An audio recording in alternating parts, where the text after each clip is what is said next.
यह लड़के के पास एक खंजर था। यह किसी भी चीज को ऐसे काट सकता था जैसे कीचड़ को काट रहा हो। यह हवा को भी चीर सकता था और अंतरिक्ष में दरार खोलकर लड़के को कहीं भी जाने देता था। बाद में पता चला कि यह एक जादुई ब्लेड था। उसने एक शुद्ध स्वर्णिम देवदूत पर वार किया। उसके पंख कागज की तरह कटकर अलग हो गए। लड़का और वह आदमी ब्लेड के लिए भिड़ गए। आदमी उसे छीनना चाहता था। आखिरकार लड़के ने उसकी पकड़ ढीली कर दी।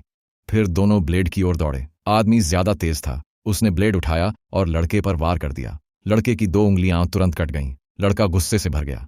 उसने आदमी को दबोचकर बुरी तरह पीटा। आदमी को ब्लेड छोड़ना पड़ा और लड़के ने उसे हासिल कर लिया। लेकिन तभी बूढ़े आदमी ने अपना दस्ताना उतारा और उसका वही हाथ दिखा जिसकी वही 2 उंगलियां गायब थीं। यही चुने जाने की कीमत थी। लड़का जादुई ब्लेड का नया धारक बन गया। यह ब्लेड 2 धारी था। एक धार किसी भी चीज को काट सकती थी और दूसरी धार अंतरिक्ष को भी चीर सकती थी। लड़के ने जिज्ञासा में हवा पर वार किया और एक दरार खुल गई। उसे बंद करना भी उतना ही आसान था। उसे बस अपनी उंगलियां उस पर फेरनी थीं और दरार भर जाती थी। एक दिन लड़के ने एक विशाल सफेद भालू को इंसानों से लड़ते देखा। कोई भी उसे रोक नहीं पा रहा था। इंसानों को लगातार हार मिल रही थी। इसीलिए लड़का आगे बढ़ा और सबके सामने खड़ा हो गया।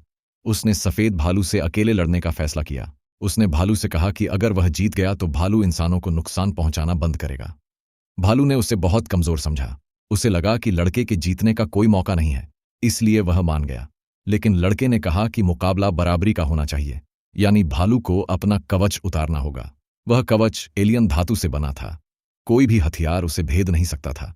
लड़के ने भालू पर हमला नहीं किया। उसने खंजर निकाला और कवच को बीच से 2 हिस्सों में काट दिया।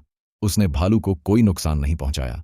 उसने केवल इंसानों से उसके परिवार को छोड़ देने की विनती की। उस दिन के बाद भालू ने फिर कभी इंसानों पर हमला नहीं किया। अनजाने में ही वह लड़के का दोस्त बन गया और उसकी इस जादुई यात्रा का साथी बन गया। ये दृश्य एक टीवी सीरीज से लिए गए हैं।